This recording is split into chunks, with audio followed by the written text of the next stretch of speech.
ಕೇಳಲು ಮತ್ತು ನೋಡಲು ಒಂದು ಪುಟ್ಟ ಗ್ರಾಮವಾಗಿದ್ದರೂ ಅಂದು ಸಾಮ್ರಾಜ್ಯ ಕಟ್ಟಿ ಬ್ರಿಟಿಷರ ಬೆವರಿಳಿಸಿದ್ದು ಮಾತ್ರ ಅಕ್ಷರಶಃ ಸತ್ಯ. ಕರ್ನಾಟಕದ ನಕ್ಷೆಯಲ್ಲಿ ಕಂಡು ಕಾಣದಂತಿರುವ ಈ ಪುಟ್ಟ ಹಳ್ಳಿ ಜಗತ್ತನ್ನೇ ತನ್ನತ್ತ ತಿರುಗಿ ನೋಡುವಂತೆ ಶೌರ್ಯ ಪರಾಕ್ರಮವನ್ನ ಮೆರೆಯುವುದರ ಮೂಲಕ ಸ್ವಾತಂತ್ರ್ಯ ಹೋರಾಟಕ್ಕೆ ತಳಪಾಯ ಹಾಕಿ ಗಂಡು ಮೆಟ್ಟಿದ ನಾಡು ಮಹಾನ್ ಸ್ವಾತಂತ್ರ್ಯ ಹೋರಾಟಕ್ಕೆ ಇಂದಿಗೂ ಸಾಕ್ಷಿಯಾಗಿ ನಿಂತಿದೆ. ಬ್ರಿಟಿಷ್ ರೀತಿ ನೀತಿಗಳ ವಿರುದ್ಧ ಸಿಡಿದೆದ್ದ ರಾಣಿ ಚೆನ್ನಮ್ಮಳ ಧೈರ್ಯ ಸಾಹಸವನ್ನ ಪಾಳು ಬಿದ್ದಿರುವ ಈ ಕೋಟೆಯು ಸಾರಿ ಸಾರಿ ಹೇಳುತ್ತಿದೆ. ಇನ್ನು ಚೆನ್ನಮ್ಮನ ಬಲಗೈ ಬಂಟ ಸಂಗೊಳ್ಳಿ ರಾಯಣ್ಣನ ಸಾಹಸ ಯಾರಿಗೆ ಗೊತ್ತಿಲ್ಲ ಹೇಳಿ? ಮಹಾನ್ ದುಸ್ಸಾಹಸಿ ಈ ರಾಯಣ್ಣ.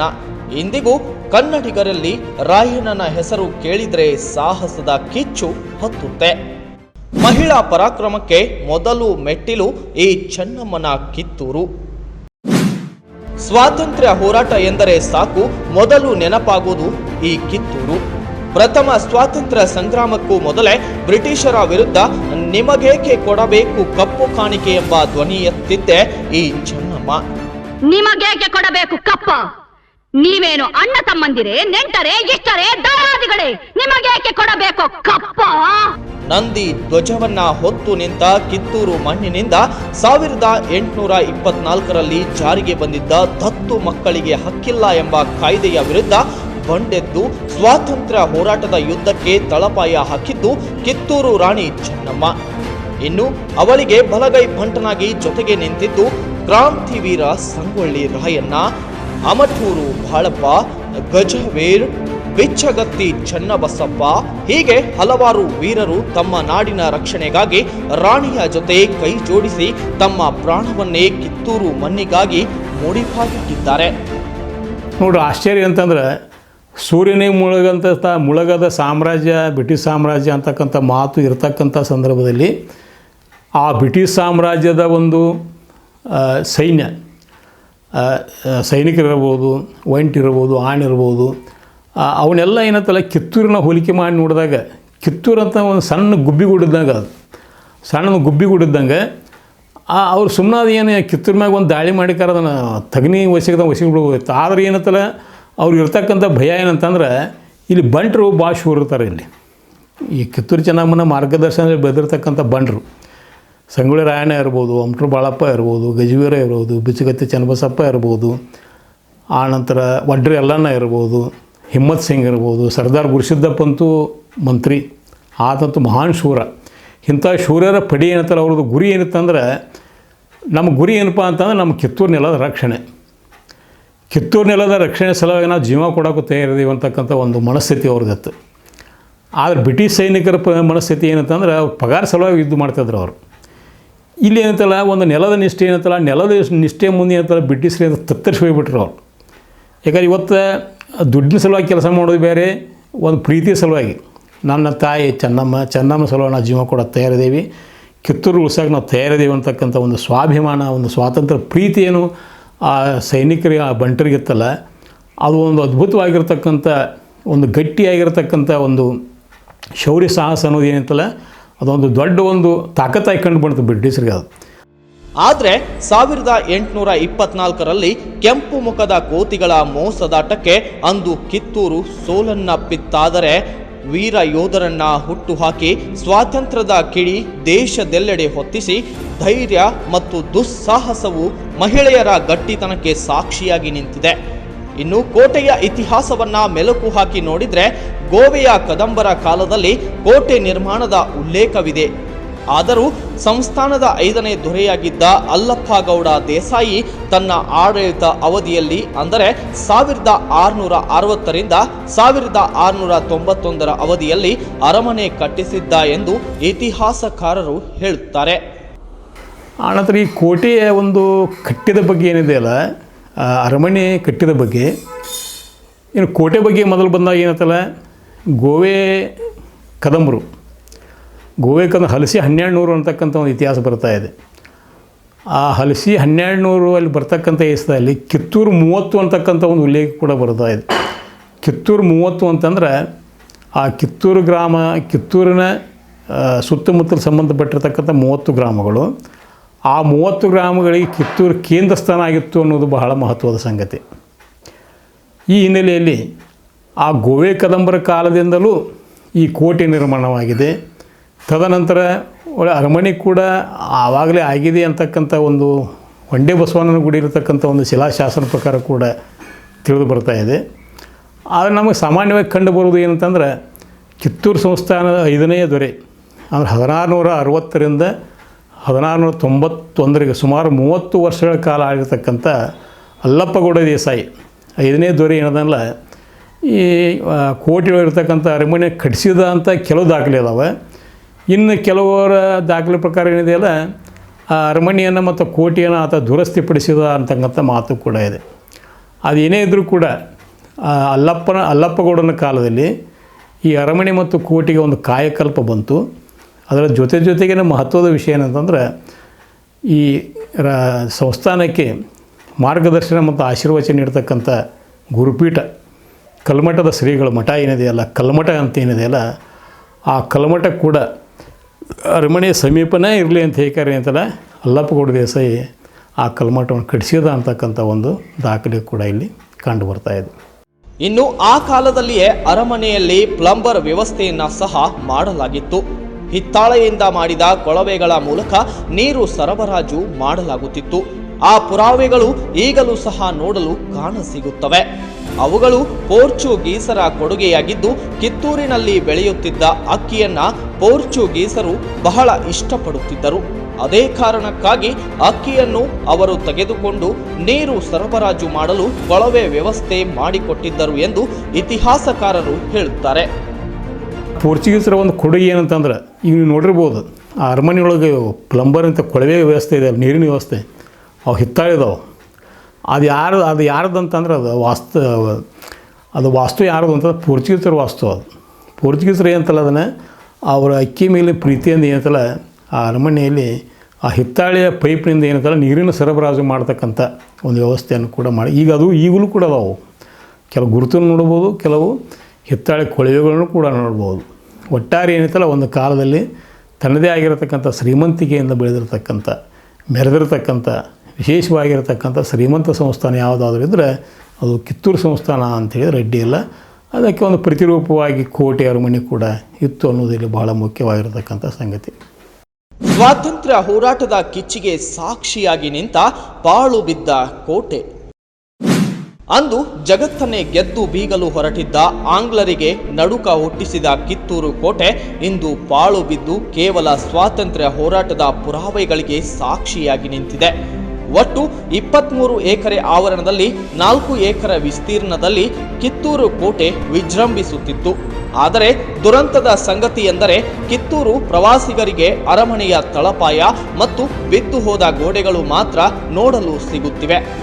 ಆ ಭವ್ಯ ಕೋಟೆಯೊಳಗೆ ಏನೆಲ್ಲ ವ್ಯವಸ್ಥೆಗಳಿದ್ದವು ಎನ್ನುವುದು ಮಾತ್ರ ಸ್ಪಷ್ಟವಾಗಿ ತಿಳಿಯುತ್ತದೆ. ಅರಮನೆಯಲ್ಲಿ ವಿಶಾಲವಾದ ದರ್ಬಾರ್ ಹಾಲ್, ಅಡುಗೆ ಮನೆ, ಕುಡಿಯುವ ನೀರಿನ ಬಾವಿ, ಹೀಗೆ ಎಲ್ಲ ಸೌಲಭ್ಯಗಳು ಈ ಭವ್ಯ ಕೋಟೆಯಲ್ಲಿತ್ತು. ಕಿತ್ತೂರು ಕೋಟೆಯ ಒಟ್ಟು ವಿಸ್ತೀರ್ಣ ಸುಮಾರು 23 ಎಕರೆ. 23 ಎಕರೆಗೆ ಸಂಬಂಧಪಟ್ಟಿರತಕ್ಕಂಥ ಈ ಒಂದು ಸ್ಥಳದಲ್ಲಿ ಅರಮನೆ ಸುಮಾರು 4 ಎಕರೆ ವಿಸ್ತೀರ್ಣ ಹೊಂದಿರತಕ್ಕಂಥ ಒಂದು ಅರಮನೆ.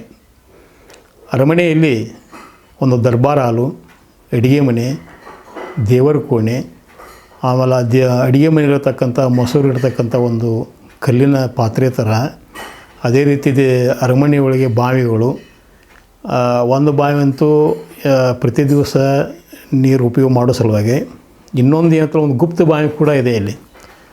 ಆ ನಂತರ ಗುಪ್ತ ಬಾವಿ ಸ್ವಲ್ಪ ಅಲ್ಲೇ ಪಕ್ಕದಲ್ಲಿ ಏನಿದೆಯಲ್ಲ ಒಂದು ಈಜುಕೊಳದ ಮಾದರಿಯಲ್ಲಿ ಕೂಡ ಒಂದು ಚಚ್ಚೌಕಾರದ ಒಂದು ಬಾವಿ ಕೂಡ ಇದೆ.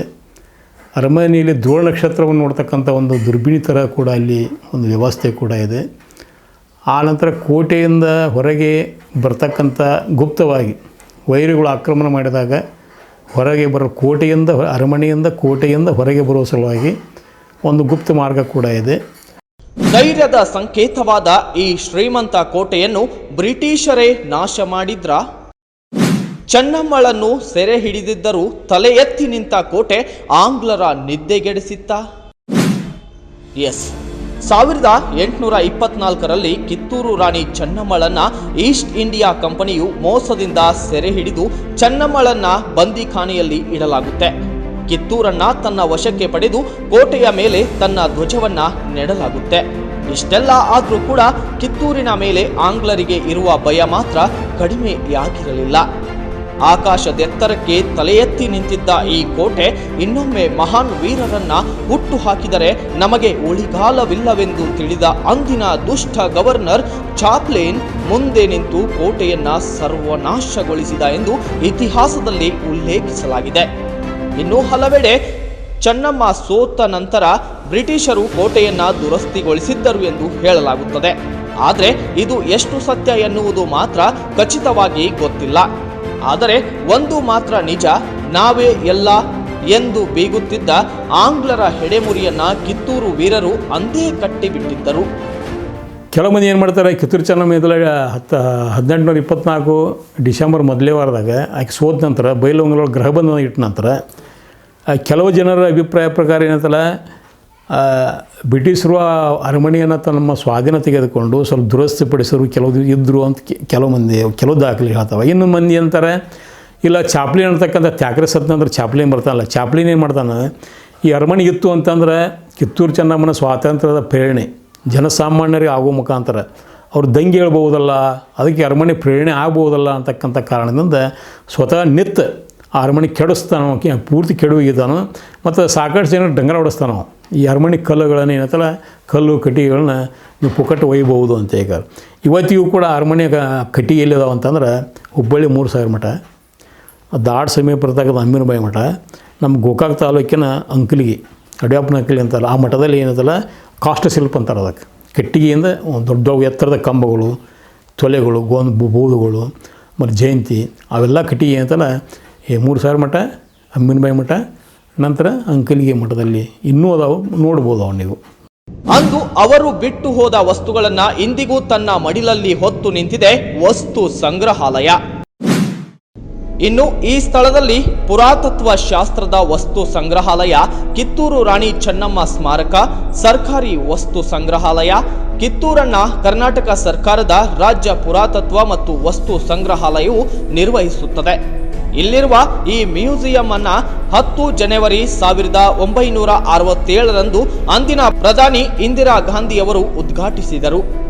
ಇದು ಕಿತ್ತೂರು ಮತ್ತು ಸುತ್ತಮುತ್ತಲಿನ ಪ್ರಾಚೀನ ವಸ್ತುಗಳ ಸಂಗ್ರಹವನ್ನ ಹೊಂದಿದ್ದು, ಇದರಲ್ಲಿ ಕೆಲವು ಶಸ್ತ್ರಾಸ್ತ್ರಗಳು, ಉಕ್ಕಿನ ಕವಚ, ಗುರಾಣಿ, ಕೆತ್ತಿದ ಮರದ ಬಾಗಿಲುಗಳು ಮತ್ತು ಕಿತ್ತೂರು ಅರಮನೆಯ ಕಿಟಕಿಗಳು, ಶಾಸನಗಳನ್ನ ಇಂದಿಗೂ ನಮ್ಮ ಕಣ್ಣ ಮುಂದೆ ಕಟ್ಟುತ್ತದೆ.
ಮ್ಯೂಸಿಯಮ್ ವಸ್ತು ಸಂಗ್ರಹಾಲಯ ಸದ್ಯಕ್ಕೆ ಇದೆ.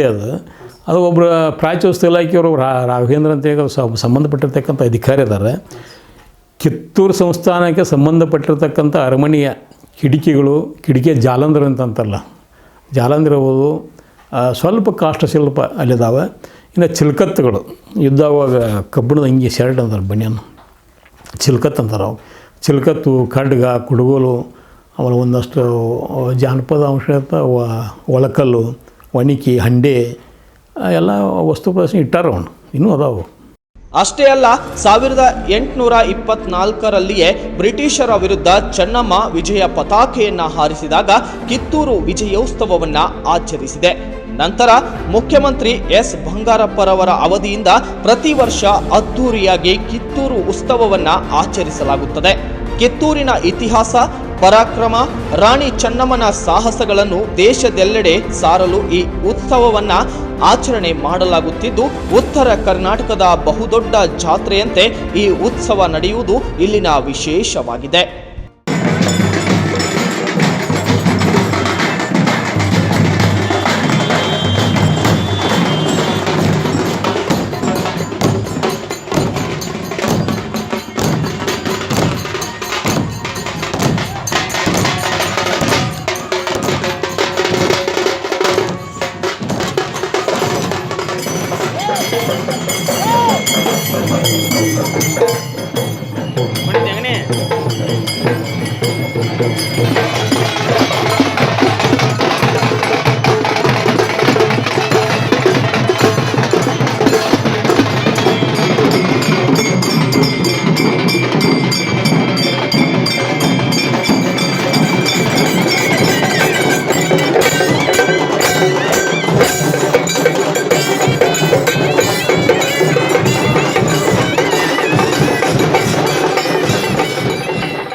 ಉತ್ಸವ ಆರಂಭ ಆಗಿದ್ದು ಬಂಗಾರಪ್ಪನ ಕಾಲದಲ್ಲಿ ಆಯಿತು, ಜಿ ಎಚ್ ಪಟೇಲ್ ಕಾಲದಲ್ಲಿ ಇನ್ನೂ ಸ್ವಲ್ಪ ಸುಧಾರಣೆ ಆಯಿತು.